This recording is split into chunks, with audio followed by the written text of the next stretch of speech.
Right ఇక బులెటిన్లో breaking news చూస్తున్నాం. బంగ్లాదేశ్లో దారుణ ఘటన చోటు చేసుకుంది. దైవ దూషణకు పాల్పడ్డాడన్న ఆరోపణతో దీపు చంద్రదాస్ అనే హిందూ యువకుడిని అల్లారిముఖ అత్యంత కిరాతకంగా కొట్టి చంపింది. అనంతరం అయితే మృతదేహాన్ని ఓ చెట్టుకు కట్టేసి నిప్పంటించారు. మైమన్ సింగ్ జిల్లాలోని బలుక ప్రాంతంలో జరిగిన ఈ అనుమానుష ఘటన జరిగింది. బలుక ప్రాంతంలో నివాసం ఉంటున్న దీపు చంద్రదాస్ స్థానికంగా ఓ గార్మెంట్ ఫ్యాక్టరీలో పనిచేస్తున్నాడు. మహమ్మద్ ప్రవక్తపై అయితే అతడు అనుచిత వ్యాఖ్యలు చేశాడనే ఆరోపణలు వ్యాపించాయి. దీంతో ఎలాంటి విచారణ చేపట్టకుండానే వందలాది మందితో కూడిన మూక అతడిని చుట్టుముట్టి కర్రలతో దాడి చేసి హతమార్చింది.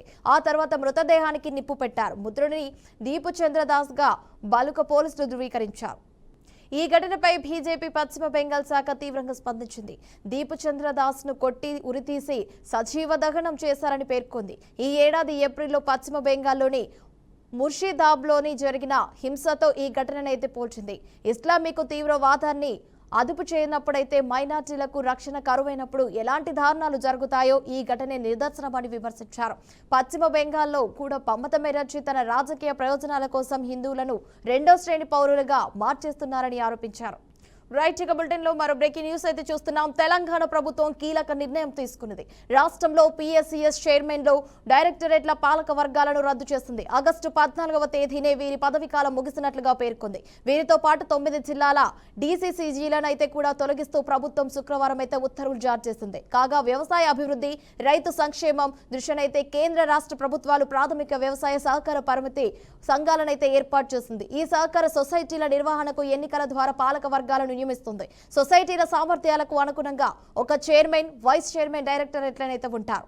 ఇక తెలంగాణ ప్రభుత్వం కీలక నిర్ణయం తీసుకున్నది. రాష్ట్రంలో PSCS చైర్మన్లు, డైరెక్టరేట్ల పాలక వర్గాలను రద్దు చేసింది. ఆగస్టు 14వ తేదీనే వీరి పదవీ కాలం ముగిసినట్లుగా పేర్కొంది. వీరితో పాటు 9 జిల్లాల DCCDలు కూడా తొలగిస్తూ ప్రభుత్వం శుక్రవారం ఉత్తర్వులు జారీ చేసింది. కాగా వ్యవసాయ అభివృద్ధి, రైతు సంక్షేమం దృష్ట్యా కేంద్ర రాష్ట్ర ప్రభుత్వాలు ప్రాథమిక వ్యవసాయ సహకార పరపతి సంఘాలను కూడా ఏర్పాటు చేసింది. ఈ సహకార సొసైటీల నిర్వహణకు ఎన్నికల ద్వారా పాలక వర్గాలను నియమిస్తుంది. సొసైటీల సామర్థ్యాలకు కూడా అనుగుణంగా ఒక చైర్మన్, వైస్ చైర్మన్, డైరెక్టర్లు కూడా ఉంటారు. రైట్ ఇక బులెటిన్ లో మరో బ్రేకింగ్ న్యూస్ చూస్తున్నాం. గోదావరి పుష్కరాలపై ఏపీ ప్రభుత్వం దృష్టి పెట్టింది. 2027 జూన్ 26 నుండి జూలై 7 వరకు గోదావరి పుష్కరాలు నిర్వహించాలని నిర్ణయించింది. ఈ మేరకు ఇప్పటి నుంచే కట్టుదిట్టమైన ప్రణాళికలు సిద్ధం చేస్తుంది. జిల్లాల వారీగా స్నానఘట్టాలను ఏర్పాటు చేస్తుంది. ఆయా శాఖల వారీగా చేపట్టాల్సిన ఏర్పాట్లపైన కూడా మైక్రో ప్రణాళికలు కూడా సిద్ధం చేస్తుంది. 2015లో జరిగిన పుష్కరాల కంటే 2027 పుష్కరాలనైతే రెట్టింపు స్థాయిలో నిర్వహించాలని, భారీగా భక్తులు వచ్చే అవకాశం ఉందని అంచనా వేసింది. ఇందుకు తగిన స్థాయిలో భద్రతా వసతి ఏర్పాట్లు కూడా చేయాలని నిర్ణయించింది. ఈ మేరకు అధికారులతో అయితే సచివాలయంలో CS విజయానంద్ సమీక్ష నిర్వహించారు. గోదావరి పుష్కరాలతో పాటు పలు కీలక అంశాలపై కూడా చర్చించారు. గోదావరి పుష్కరాల తేదీలను ప్రకటించారు.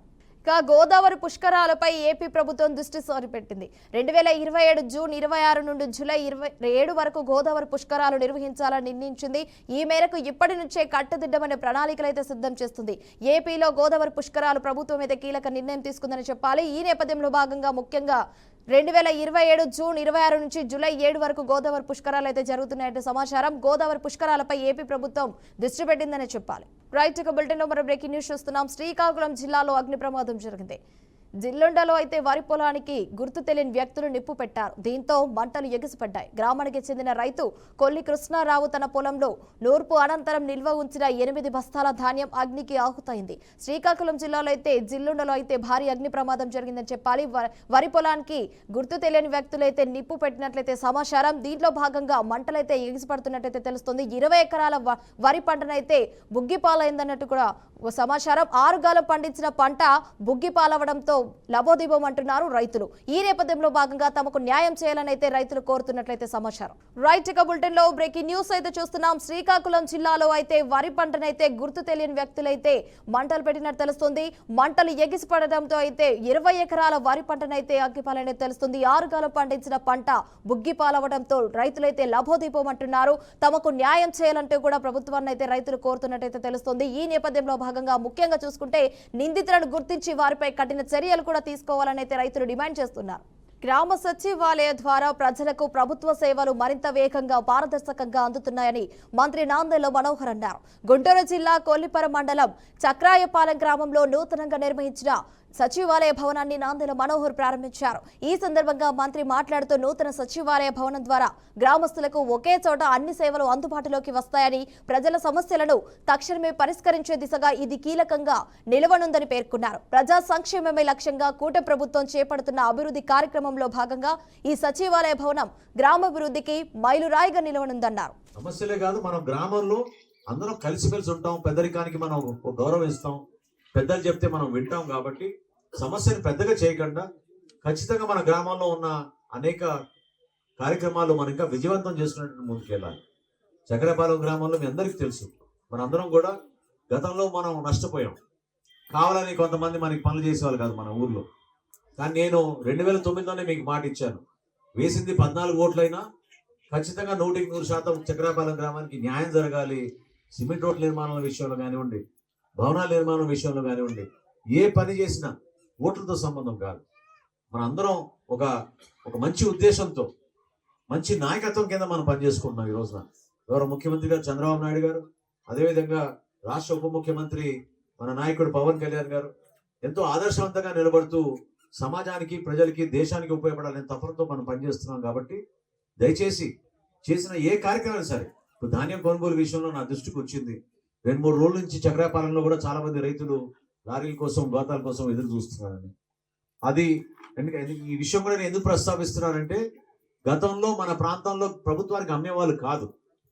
ఇప్పుడు ఈ రోజున ఏదో 1000 మెట్రిక్ టన్నులు వస్తుంది ధాన్యం అనుకున్న ప్రాంతంలో 40,000 మెట్రిక్ టన్నుల ధాన్యం మేము సేకరిస్తున్నాం. 40,000. మొట్టమొదటిసారి తెనాలి నుంచి ఒక ట్రైన్ పెట్టాం ధాన్యం ఇక్కడి నుంచి వేరే జిల్లాలు పంపించడానికి. సమస్యలే కాదు, మనం గ్రామంలో అందరం కలిసిమెలిసి ఉంటాం, పెద్దరికానికి మనం గౌరవిస్తాం, పెద్దలు చెప్. కుత్బుల్లాపూర్ భౌరంపేట ఔటర్ రింగ్ రోడ్ ప్రాంతంలో కెమికల్ వ్యర్థాలు కలకలం రేపాయి. గుర్తు తెలియని వ్యక్తులు అక్రమంగా కెమికల్ వ్యర్థాలు పారబోసారని స్థానికులు చెబుతున్నారు. స్పందించిన పొల్యూషన్ కంట్రోల్ బోర్డు అధికారులు ఘటనా స్థలానికి సందర్శించి పరిశీలించారు. ఏ రకమైన కెమికల్లో తెలుసుకునేందుకైతే శాంపిల్స్ కూడా సేకరించారు. వ్యర్థాల వల్ల భూగర్భ జలాలు, పరిసర పర్యావరణం మరియు ప్రజారోగ్యంపై ప్రభావం పడే అవకాశాలపై అధికారులైతే ప్రాథమిక దర్యాప్తు చేస్తున్నారు. అక్రమంగా కెమికల్ వ్యర్థాలు పారబోసిన ఘటనపై కఠిన చర్యలు తీసుకుంటామని, నిందితులను గుర్తించి చట్టపరమైన చర్యలు కూడా తీసుకుంటామని హెచ్చరించారు. పోలీసు అధికారులను కూడా నిఘా పెంచాలని కోరామని తెలిపారు. పూర్తి స్థాయి నివేదిక సిద్ధమైన అనంతరం తదుపరి చర్యలు చేపడతామన్నారు. శ్రీ సత్యసాయి జిల్లా పుట్టపర్తి మున్సిపల్ కౌన్సిల్ సమావేశంలో రసవత్తరంగా జరిగింది. ఇటీవల సత్యసాయిబాబా శత జయంతి వేడుకల్లో భాగంగా పలు అభివృద్ధి పనులు చేశారు. అభివృద్ధి పనులకు బిల్లులు ఆమోదించాల్సి వస్తుందన్న కారణంతో వైఎస్ఆర్సీపీ పార్టీకి చెందిన చైర్మన్ ఒబులపతి, కౌన్సిలర్లు 13 మంది కౌన్సిలర్లు సమావేశానికి హాజరు కాకుండా బాయ్కట్ చేశారు. దీంతో కోరం లేకపోవడంతో సమావేశానికి ఎమ్మెల్యే పల్లె సింధూర హాజరయ్యారు.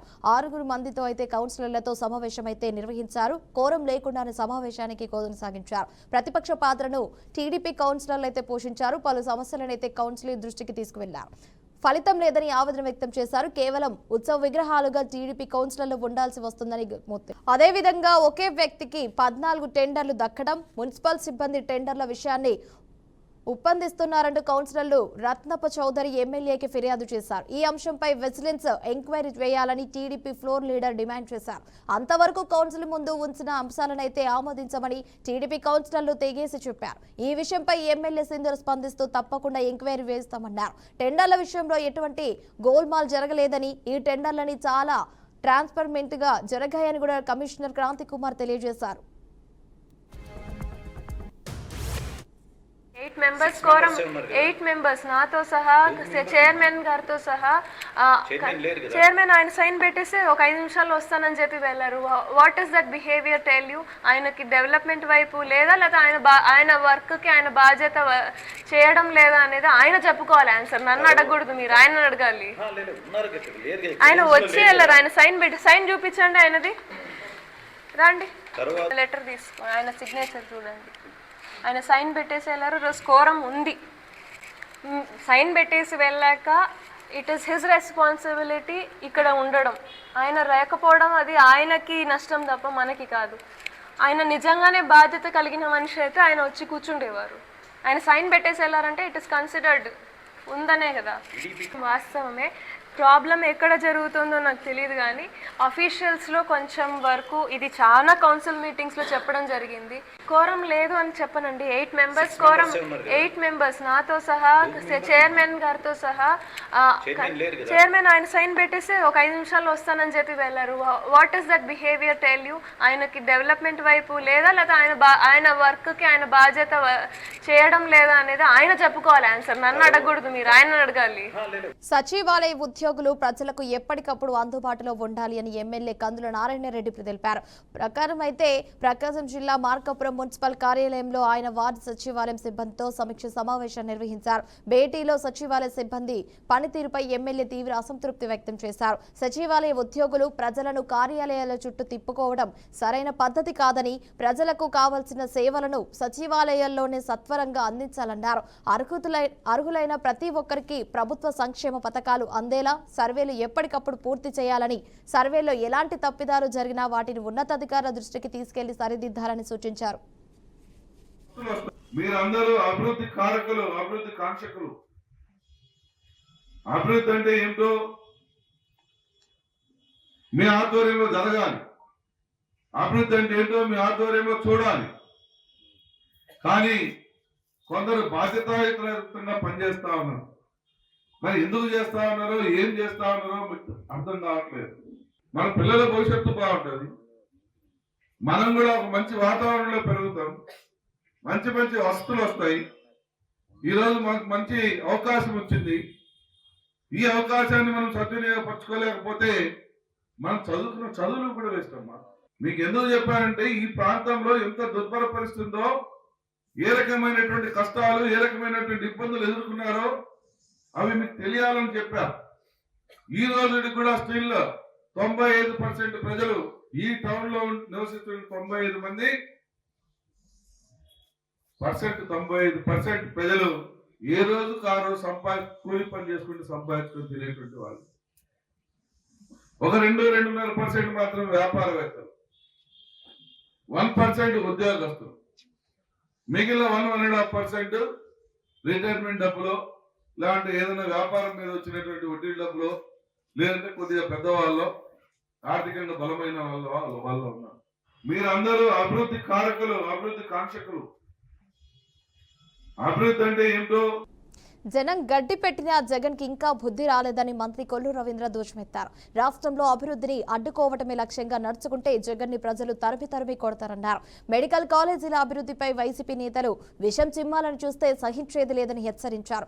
ఒకప్పుడు పీపీపీ పద్ధతిలో రోడ్లను అభివృద్ధి చేయడం వల్లనే నేడు రాష్ట్ర వ్యాప్తంగా రవాణా సదుపాయం పెరిగిందని చెప్పారు.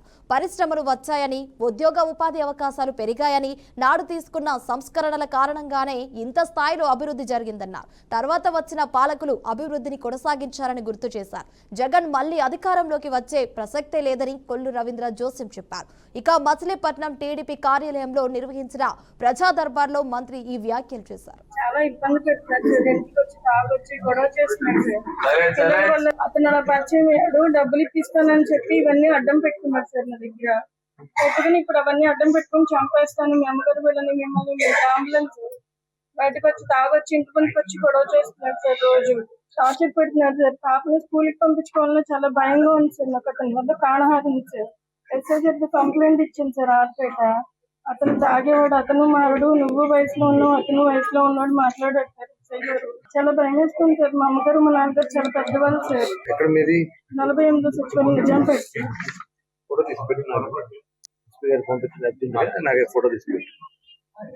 చాలా భయంగా ఉంది సార్. దానివల్ల మాకు ఈ పాపని స్కూల్